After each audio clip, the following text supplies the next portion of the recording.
नमस्कार दोस्तों, आप देख रहे हैं यूपी न्यूज 9 और आज की बड़ी खबर गोरखपुर से है। गोरक्षपीठ में शारदीय नवरात्र का भव्य आगाज। वैदिक मंत्रों, पारंपरिक वाद्यंत्रों और भक्तों की भक्ति के बीच मंदिर परिसर गूंज उठा। सोमवार की प्रतिपदा को मुख्यमंत्री योगी आदित्यनाथ और गोरक्षपीठाधीश्वर की उपस्थिति में मां शैलपुत्री की भव्य पूजा संपन्न हुई। देखते ही देखते पूरा क्षेत्र भक्तिमय उत्साह और आध्यात्मिक ऊर्जा से भर गया। गोरक्षपीठ आध्यात्मिक शक्ति का केंद्र। गोरखनाथ मंदिर, जिसे गोरक्षपीठ के नाम से जाना जाता है, केवल एक मठ या मंदिर नहीं बल्कि यह आध्यात्मिक साधना और लोक कल्याण का जीवंत धरोहर है। हर साल चैत्र और शारदीय नवरात्र माता आदिशक्ति की आराधना होती है, लेकिन इस बार शारदीय नवरात्र की शुरुआत कुछ अलग और भव्य तरीके से हुई। सोमवार 22 सितंबर को प्रतिपदा पर मंदिर परिसर वैदिक मंत्रों और भक्ति से गूंज उठा। श्रद्धालुओं की भीड़ और मंत्रों की गूंज से वातावरण को आध्यात्मिक ऊर्जा से भर दिया। इस मौके पर मुख्यमंत्री योगी आदित्यनाथ और गोरक्षपीठाधीश्वर की उपस्थिति ने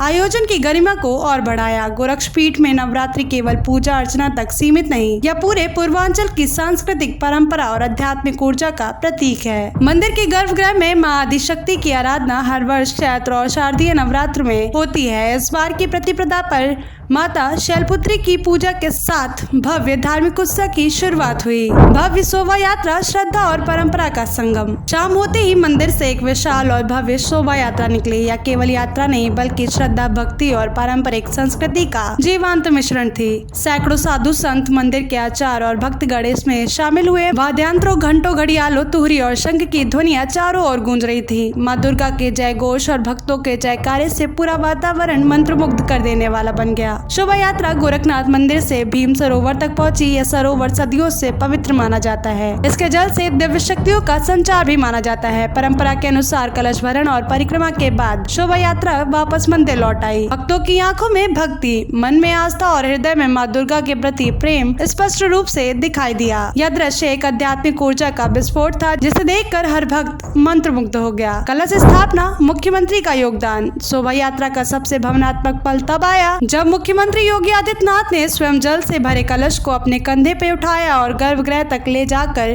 स्थापित किया। वैदिक मंत्रोच्चारण और पारंपरिक वाद्यंत्रों की ध्वनि ने वातावरण को आध्यात्मिक ऊर्जा से भर दिया। वरुण देवता का आह्वान कर अनुष्ठान की पवित्रता सुनिश्चित की गई। कलश स्थापना के पश्चात पूजा विधि की मुख्य प्रक्रिया आरंभ हुई। मुख्यमंत्री योगी आदित्यनाथ ने माता शैलपुत्री, भगवान शिव और गुरु गोरखनाथ के त्रिशूल का पूजन किया। इसके बाद गौरी गणेश की आराधना संपन्न हुई। यह पूरी प्रक्रिया परंपरा और श्रद्धा का जीवंत चित्र प्रस्तुत कर रही थी। ग्रंथों का पाठ, साधना में गहनता। मंदिर के गर्भगृह में श्रीमद् देवी भागवत का पारायण और श्री दुर्गा सप्तशती का पाठ आरंभ हुआ। विद्वान आचार्य और पुजारी इन ग्रंथों का पाठ कर रहे थे। मान्यता है कि इन पाठों का श्रवण और पाठ वातावरण को सकारात्मक ऊर्जा से भर देता है और भक्तों के जीवन में नई चेतना का संचार करता है। भक्तों के लिए यह पल अत्यंत प्रेरणादायक और भावनात्मक था। हर मंत्र और आराधना ने भक्तों को आध्यात्मिक ऊर्जा और मानसिक शांति से भर दिया। गोरक्षपीठ ने साबित कर दिया कि यह केवल भौतिक रूप से भव्य नहीं बल्कि आध्यात्मिक शक्ति का भी केंद्र है। भव्य आरती, दिव्यता का आलोक। पूजा अर्चना और पाठ के बाद शाम को भव्य आरती का आयोजन हुआ। देवी की अग्नि ज्योत और मंत्र ध्वनि ने मंदिर परिसर को अलौकिक रोशनी से भर दिया। भक्तों ने हर्षोल्लास और श्रद्धा भाव के साथ आरती में भाग लिया। प्रसाद वितरण के साथ पहले दिन का अनुष्ठान संपन्न हुआ। यह आयोजन केवल धार्मिक अनुष्ठान नहीं बल्कि पूरे क्षेत्र की सांस्कृतिक, पारंपरिक और सामाजिक एकता का प्रतीक भी है। यहाँ की परंपरा साधु संत और श्रद्धालुओं को जोड़ती है। हर वर्ग एवं पीढ़ी के लोगों को आध्यात्मिक शक्ति का अनुभव कराती है। नवरात्र की श्रृंखला, माँ के अन्य स्वरूपों की पूजा। शारदीय नवरात्र के प्रथम दिन शैलपुत्री स्वरूप की पूजा के साथ धार्मिक उत्सव की शुरुआत हुई। आने वाले 9 दिनों में माँ के अन्य स्वरूप जैसे ब्रजपुत्री, चंद्रघंटा, कुष्मांडा, स्कंदमाता, कात्यायनी, कालरात्रि, महागौरी और